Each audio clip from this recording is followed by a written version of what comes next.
Olá, irmãos! Estamos passando, irmãos queridos, por um momento de profunda dor na história da humanidade.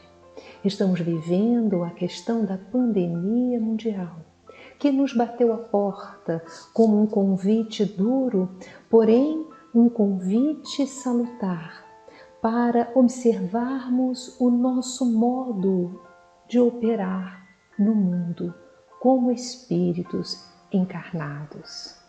Todos nós, sejamos espíritas e até materialistas, somos convidados a observar como estamos levando a nossa existência e a própria mecânica da dificuldade diante do Covid-19, esse vírus que se alastra com tanta facilidade e que pode até mesmo ser letal, apesar de na maioria das pessoas não causar uma exteriorização física, mas realmente pela sua dificuldade, ele nos demonstra, antes de mais nada, que o corpo físico é mortal.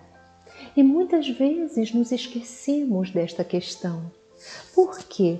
Porque são tantos os quefazeres da vida, que muitas vezes nos deixamos levar pelo automatismo da existência, mesmo com o conteúdo que a doutrina espírita nos traz, porque são as múltiplas responsabilidades que nos invadem a alma e às vezes funcionam como uma hipnose coletiva.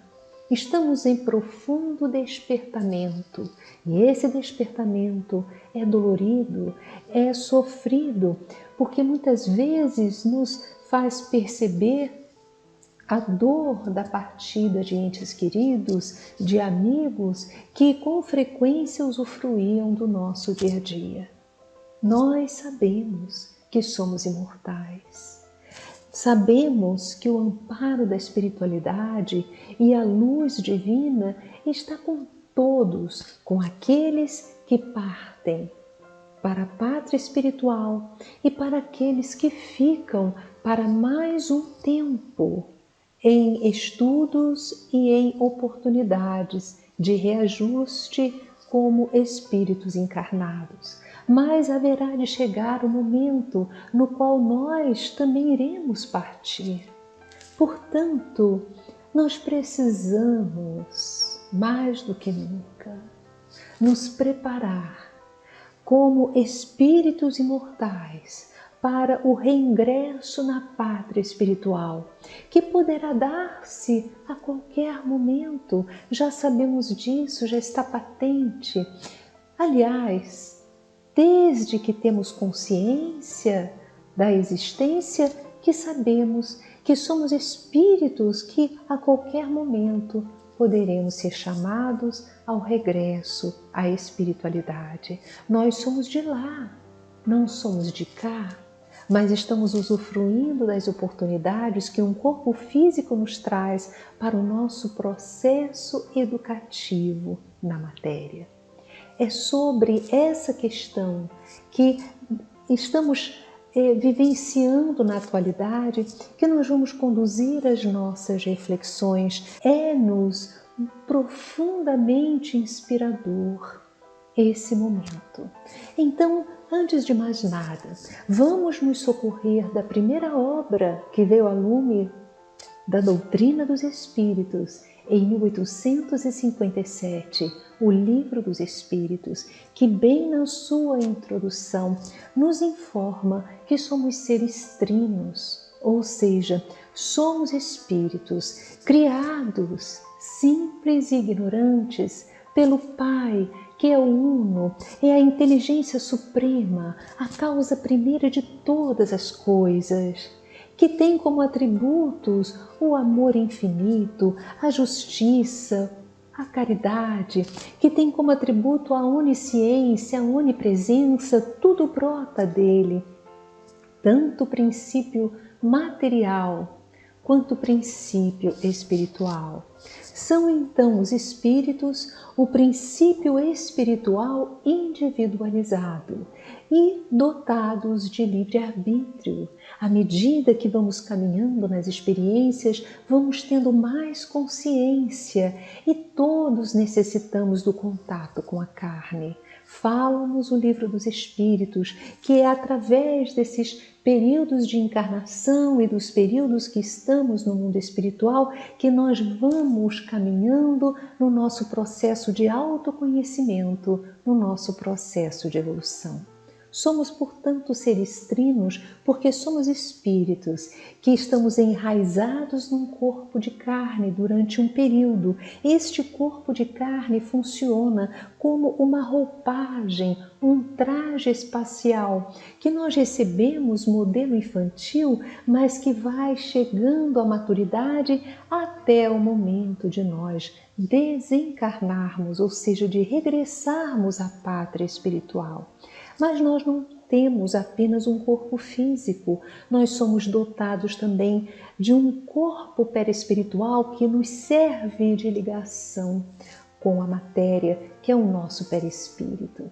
À medida que nós vamos fazendo as nossas opções na vida, à medida que vamos refletindo sobre a razão da existência, o propósito de estarmos aqui, à medida que nós abraçamos as obras de caridade, estudamos, nos expandimos em amor, nós vamos tratando o nosso perispírito, nós vamos fomentando energias cada vez mais quintessenciadas, de maneira que ao retornarmos à pátria espiritual, nós, pelo nosso livre-arbítrio, temos condições de regressarmos muito melhores do que entramos quando reencarnamos.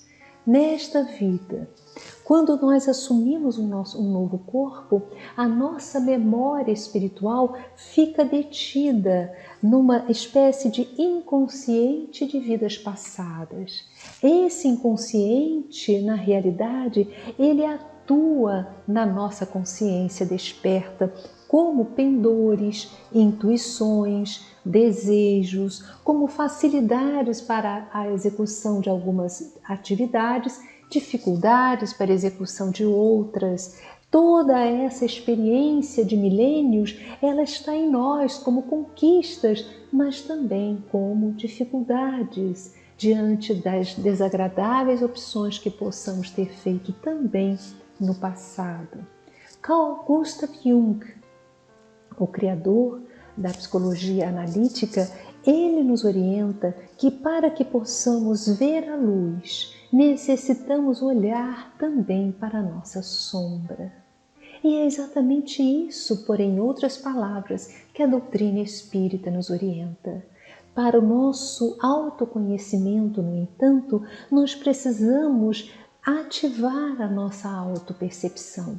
O que é ver a sombra? O que é autoconhecer-se? É em cada momento do dia nós observarmos aquele impulso que nos advém diante de determinadas situações, diante de experiências indutoras que vão desvelando para nós o nosso passado, porque ele brota na forma de impulso. Então, quando nós temos um impulso de reagir de maneira equivocada ou pouco efetiva em determinadas circunstâncias, nós podemos nos deixar levar pelo impulso e aí darmos força àqueles modelos do passado, muitas vezes violentos, outras vezes irracíveis, outras vezes frágeis, outras vezes com tendências ao suicídio, outras vezes com tendências à depressão e tristezas.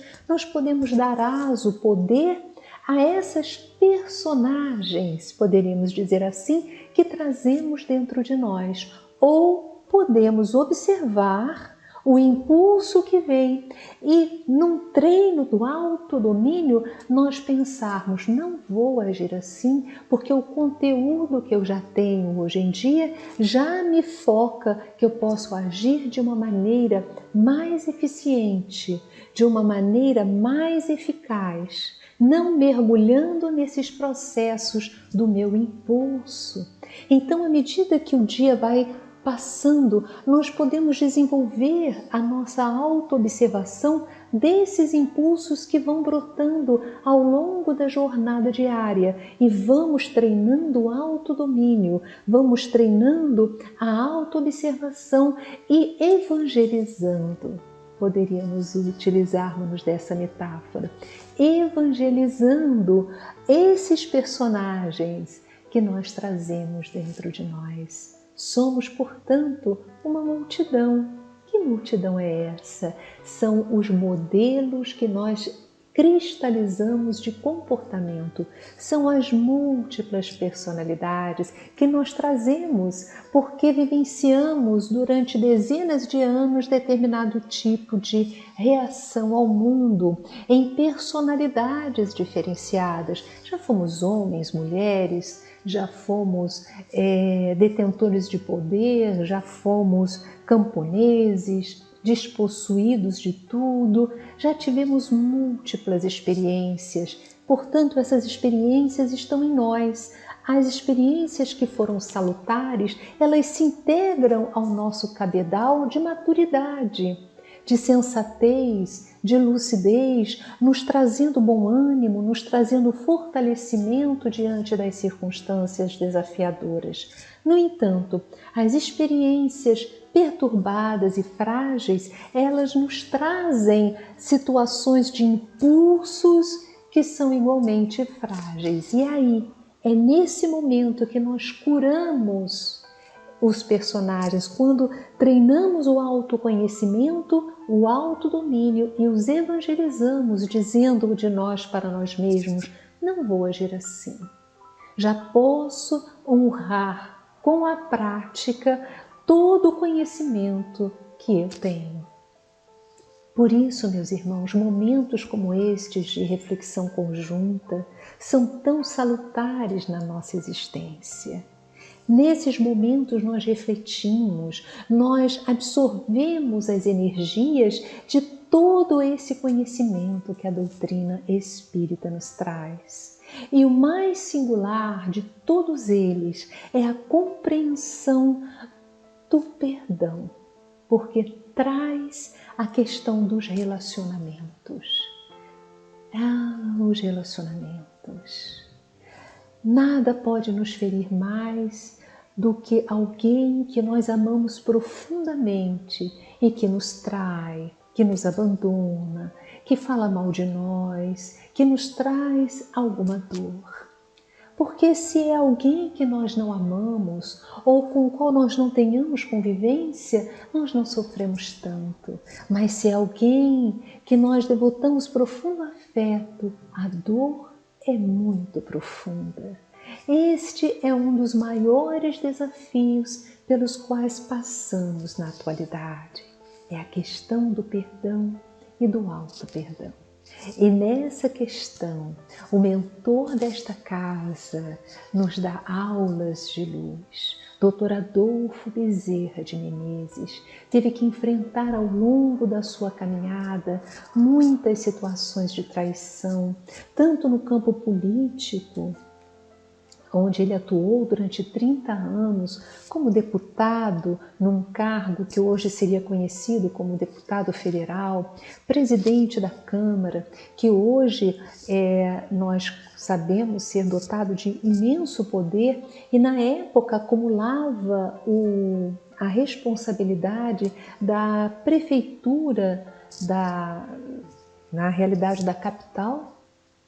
Então, na realidade, o Dr. Bezerra teve encargos profundos, mas não apenas teve dificuldades em lidar com a alma humana neste campo da política, como dificuldades também no campo profissional, doando-se intensamente aos pobres, antes mesmo de tornar-se o médico dos pobres. Dr. Bezerra de Menezes já tinha o pendor para o respeito aos semelhantes, para a vida humana, valorizando-a e amando os seres humanos.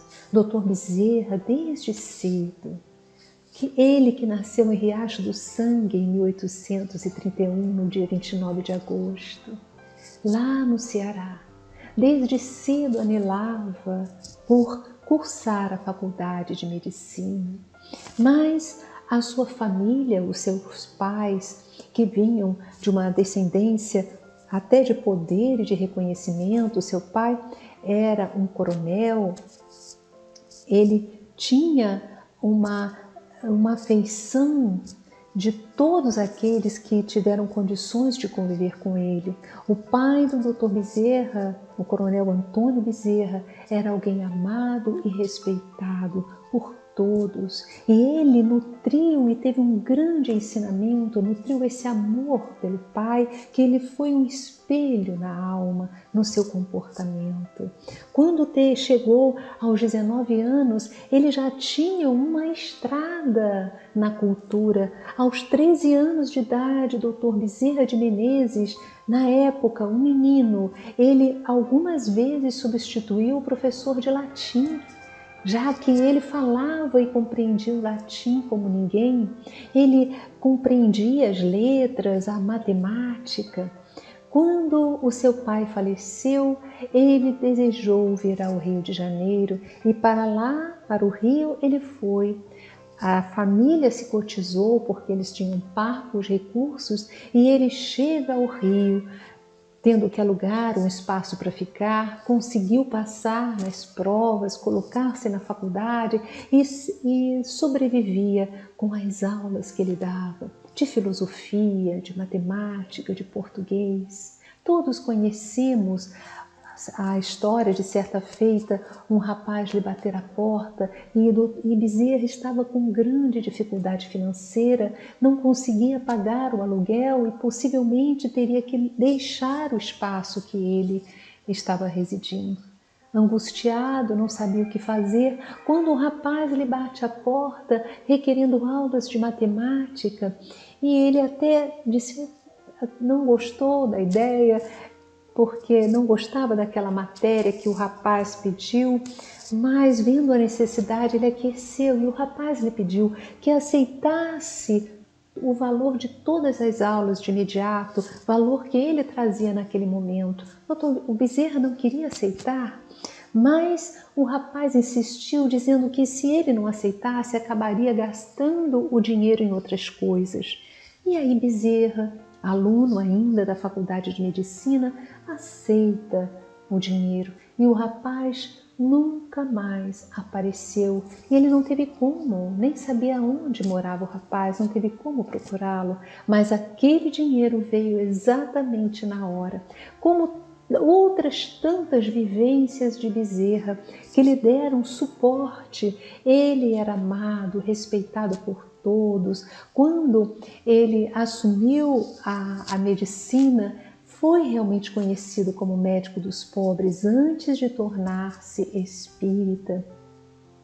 E como médico dos pobres, ele dizia que aquele médico que nega o socorro àqueles necessitados, que atrasa os cuidados com seu paciente, não é um médico, é um comerciante da medicina.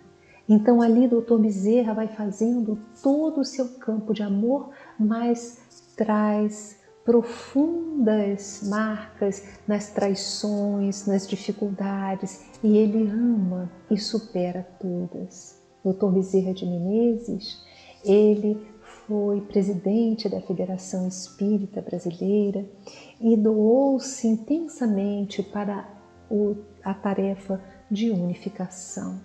E ele sempre pregava a importância do perdão para a saúde do corpo e da mente. E nós voltamos agora a questionar o que seja verdadeiramente o perdão das ofensas. O perdão é o entendimento da situação do outro. Aqueles que acompanham as minhas palestras costumam conhecer essa história que eu gosto de repetir, porque ela identifica muito o que vem a ser o perdão em nossas existências. Trata-se da história de uma companheira da nossa casa espírita que veio certa feita conversar comigo, dizendo que ela podia sair todos os dias da semana, vir à casa espírita, realizar os trabalhos, que o marido não se incomodava com nada. No entanto, ela não podia sair sábados pela manhã. E não entendia por que ele brigava e ficava muito alterado, que lhe trazia grandes constrangimentos. Eu falei a ela, não venha aos sábados, venha aos outros dias, porque o movimento espírita não é para nos trazer dificuldades, é para nos trazer alegrias. E ela parou de ir aos sábados de manhã, mas vinha à casa espírita para os estudos e as atividades da semana. Certa feita, aconteceu de o marido sair com o filho do casal para jogar futebol num sábado pela manhã. Ela começou a realizar o almoço quando viu que os ingredientes que ela necessitava para o prato que ela já havia iniciado a realizar estavam faltando.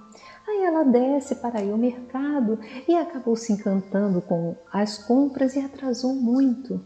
Quando ela chega a casa, o marido e o filho já haviam chegado. E foi uma briga tão forte, tão grande, que eles acabaram a partir daí se separando. E ela disse que ele procurasse uma terapia porque ela não suportava mais aquilo. Bem, na realidade ele procurou após a separação e meses depois ele liga para ela dizendo que ele, numa terapia, numa sessão naquela semana, ele havia lembrado de uma situação muito grave que ele gostaria de compartilhar com ela.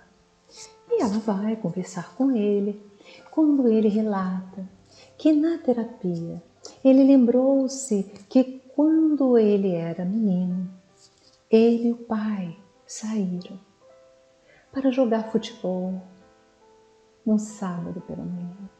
E ao regressar à casa, a sua mãe tinha feito as malas e ido embora. Aquele choque naquele menino foi muito intenso.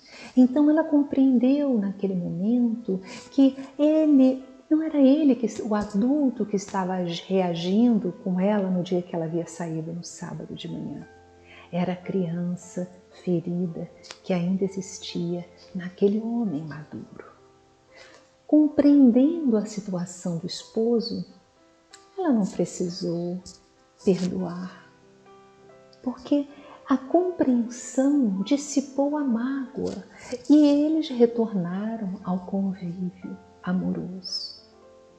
Ele não mais teve esse problema, porque a compreensão do processo que vinha à tona o fez movimentar o desejo real de alterar o seu comportamento para melhor. Meus irmãos, todos aqueles que nos ferem, que nos traem, que nos magoam de alguma maneira, são portadores de doenças da alma. Por mais que nós não consigamos reconhecer a origem, ela existe. Muitas vezes não é desta vida, muitas vezes são traumas trazidos do pretérito. Nada é pessoal contra nós. Na realidade, é algo que está na pessoa e ela age daquela forma e agiria se fosse diante de qualquer outro alguém. Então, esse conhecimento nos faz ter lucidez para fazermos as opções. Podemos, muitas vezes, não querer mais ter o mesmo nível de relação com a pessoa. Isso pode acontecer. No entanto, quando nós compreendermos que o ser humano ele tem doenças da alma, assim como existem as doenças do corpo, o nosso comportamento se altera. Nós passamos, mesmo tendo que dar limites, mesmo tendo que estabelecer um novo modelo ou até um afastamento de precaução, mesmo assim, aquela energia da mágoa se dissipa, a energia do ressentimento se dissipa e nós não ficamos o tempo todo rememorando o evento com aquele pano de fundo que fica o tempo todo dizendo: por que fez isso comigo? Como pode ter agido assim? Qual justificativa que tem para ter esse tipo de comportamento? essas questões começam a ser tratadas, porque nós começamos a ver a pessoa como portadora de doenças emocionais. Não quer dizer que o perdão tem a ver com deixar a pessoa continuar agindo daquela forma equivocada conosco. Não. Podemos perdoar e dar limites. Podemos perdoar e nos afastarmos, podemos perdoar e estabelecer um novo modelo de relacionamento, enfim. Nós podemos dissipar a energia que está agregada àquela experiência dolorosa. E é para isso que nós somos chamados, é para isso que nós somos tomados pela espiritualidade superior que nos orienta, que estamos aqui para estabelecermos relacionamentos mais saudáveis e entendermos os comportamentos equivocados dos outros como exudação das feridas da alma. Continua o Livro dos Espíritos nos esclarecendo que Deus, Ele jamais nos pune.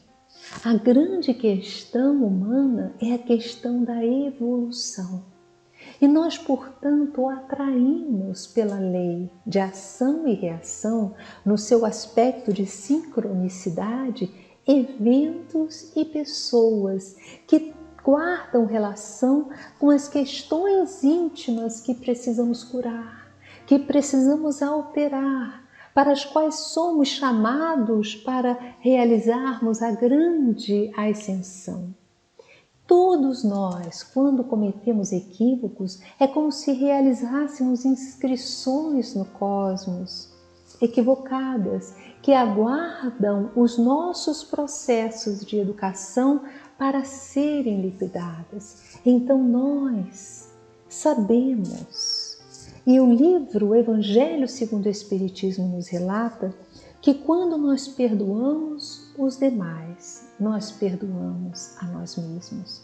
Está lá no Evangelho segundo o Espiritismo, no capítulo 10, no item 15.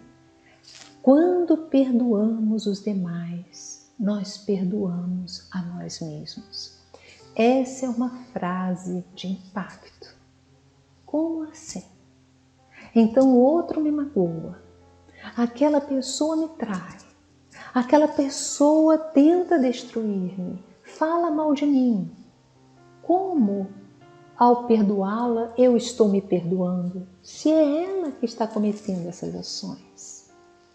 Como espíritas que somos, meus irmãos, cumpre compreendermos que nada acontece por acaso conosco. Há uma razão. E essa sincronicidade, essa atração de eventos, de pessoas, circunstâncias, tem a ver com as nossas dívidas do passado. Então, meus irmãos, nós temos condições de compreender o que fizemos pelos sofrimentos que atualmente passamos.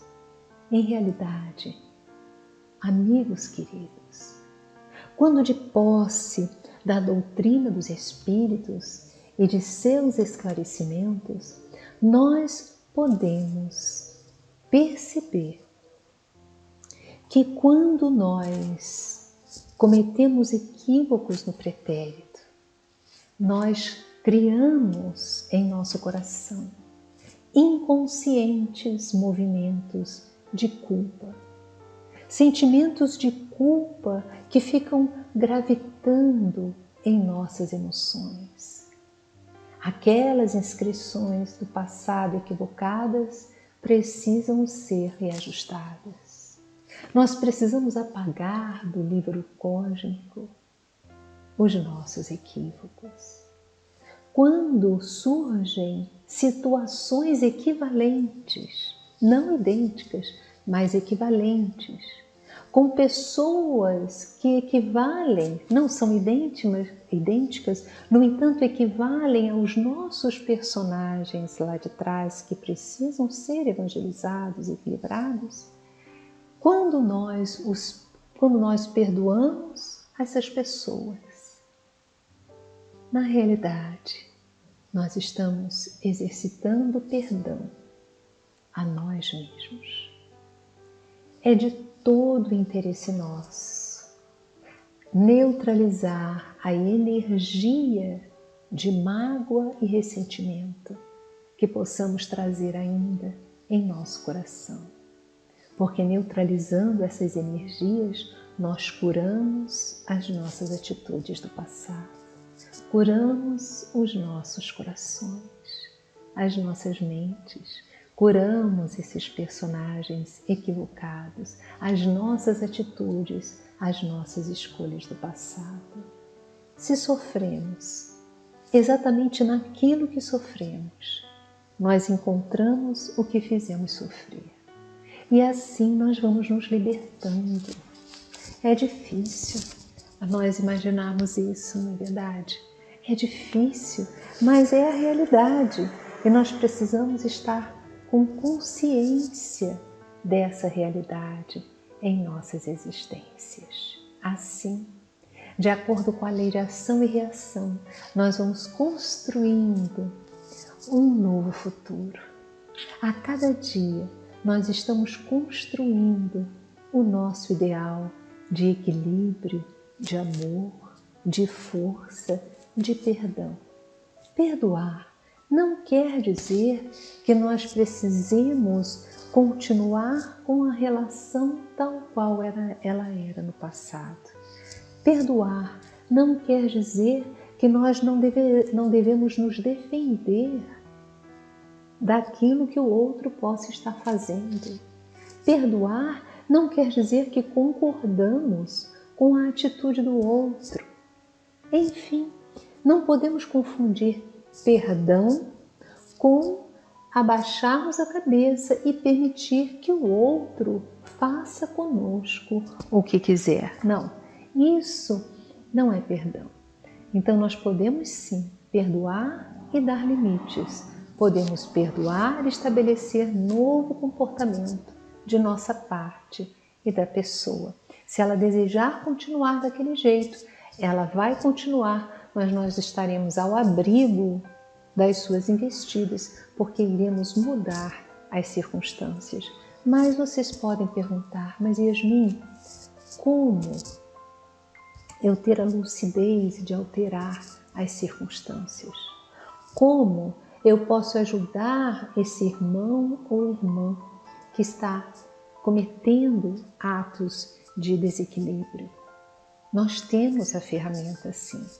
Além das questões que por inspiração nos venham para materializarmos, nós podemos orar. Damos às vezes pouco valor ao poder da oração. Nós temos condições sim de orar e na visualização terapêutica unir a prece à energia que criamos de amor para neutralizar as circunstâncias perturbadoras.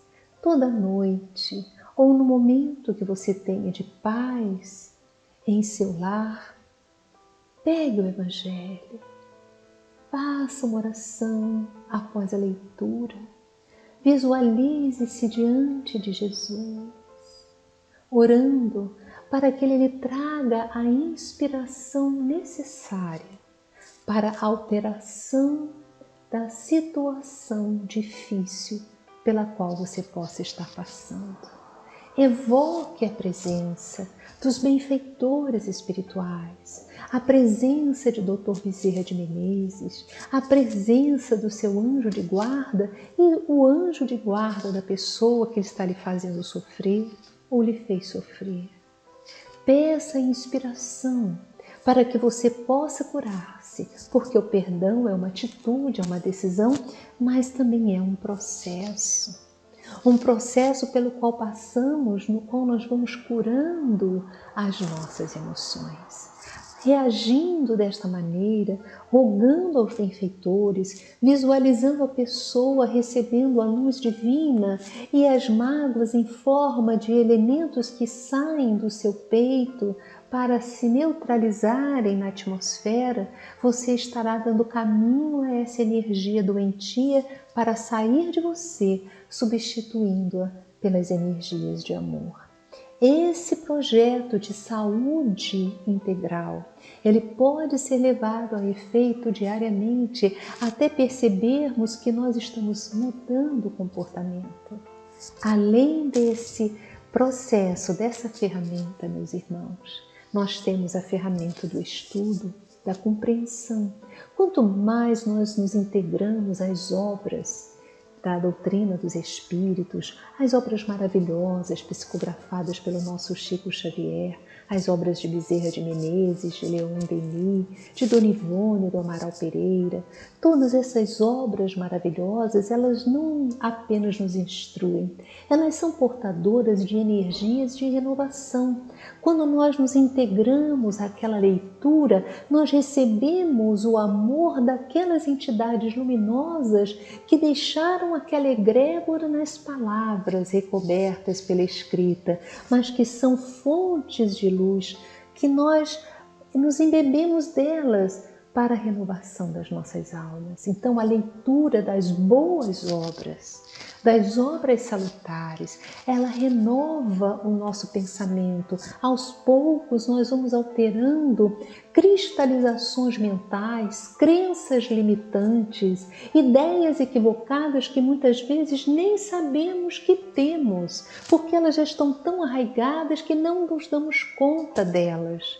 Mas à medida que nós vamos lendo, nós vamos alterando o nosso padrão consciencial. Essa alteração de padrão vai permitindo uma troca de elementos malsãos cristalizados no perispírito, que são substituídos molécula a molécula por elementos sãos. Então nós vamos realizando muitas curas, vamos realizando a mudança do nosso modelo mental e, portanto, a mudança do nosso perispírito, que é plástico e vai com novas energias salutares influenciar na saúde do corpo.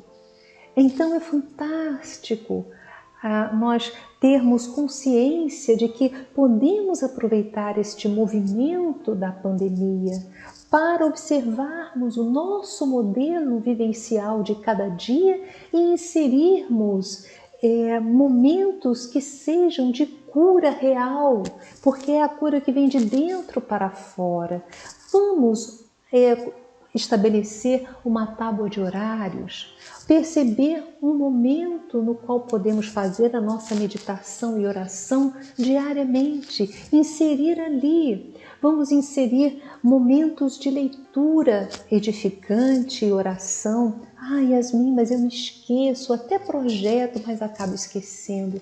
Nós temos o celular, temos o alarme do celular, temos os relógios e podemos colocá-los para nos avisar dos horários, porque inicialmente toda a mudança ela é complexa.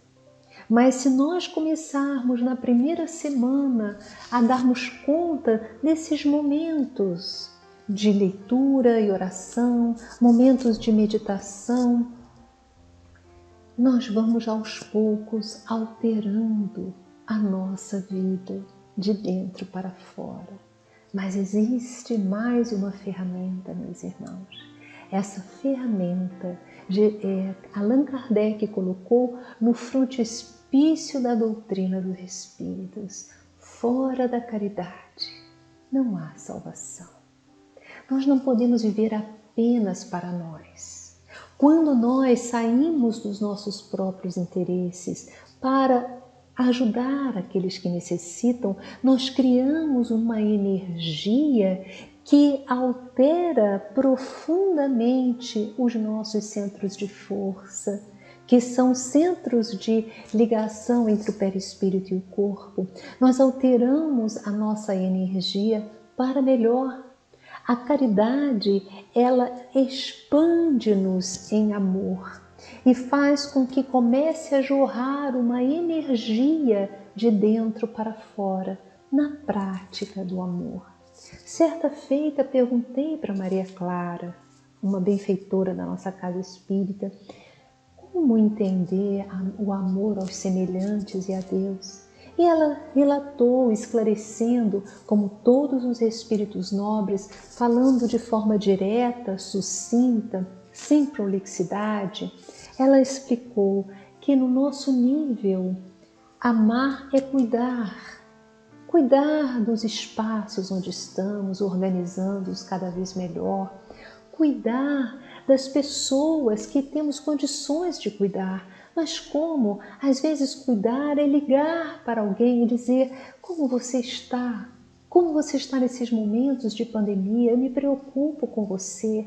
Reatar relações que às vezes ficaram com dificuldades, ficaram abaladas em virtude de alguns eventos. Vamos superar isso e aproveitar, utilizar esse momento para ligar. Como você está? Eu quero dizer que eu me preocupo com você e que desejo o melhor para você. Quando agimos dessa forma, nós começamos a colocar para fora energias maravilhosas que, unidas às nossas preces e leituras edificantes, unidas à nossa meditação diária, elas vão realizando uma reação em cadeia divina, promovendo a ascensão do perispírito, que vai se encharcando de elementos mais quintessenciados, substituindo os elementos mais terra-terra e propiciando, quando chegar o nosso momento da desencarnação, nós teremos um desligamento suave e terno e teremos lucidez para nos encontrarmos com os nossos benfeitores espirituais, nos sentindo envolvidos por eles, porque estaremos com o perispírito mais a nível desses espíritos e, portanto, com mais condições de lhes captar a presença divina.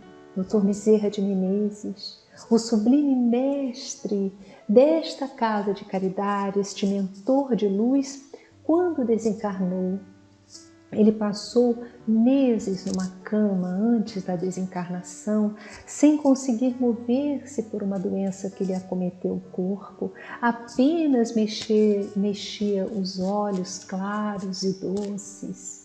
Muitas vezes ficavam banhados de lágrimas, eram muitos que lhe desejavam agradecer.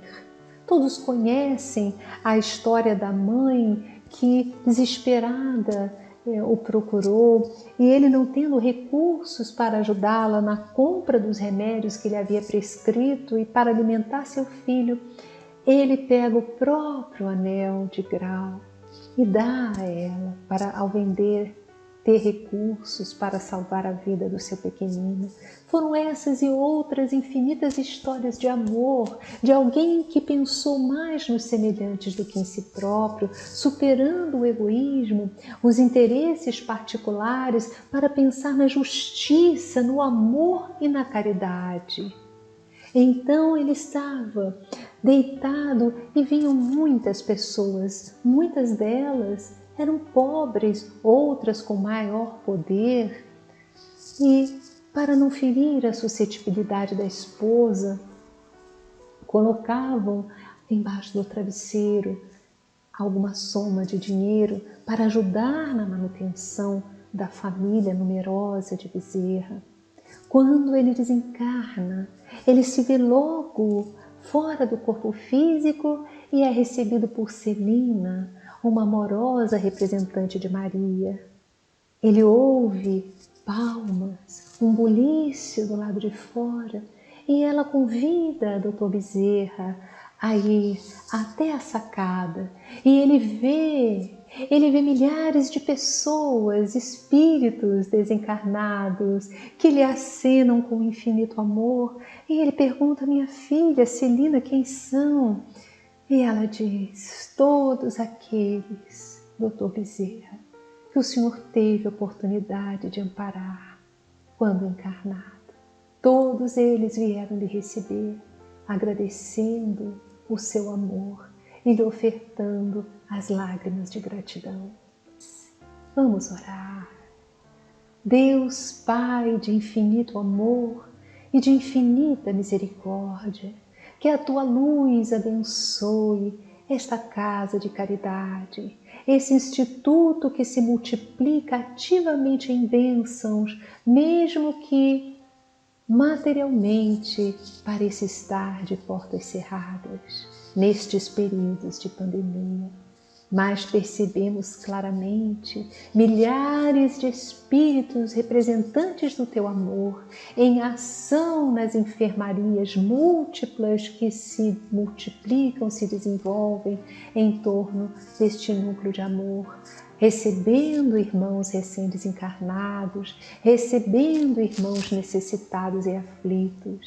Gratidão, Dr. Bezerra, por tanta luz, por tanto amparo, que a diretoria desta casa receba este amor, receba o revigoramento de suas energias para a continuidade da tarefa, que cada trabalhador neste momento receba essas energias de amor e todos os irmãos ligados a este Instituto do Bem. Graças a Deus. Graças a Jesus, graças a Dr. Bezerra de Menezes, o médico dos pobres, a luz que nos encanta a existência, este irmão tão amado e reverenciado no Brasil e também no mundo. Um beijo em todos os corações, graças a Deus.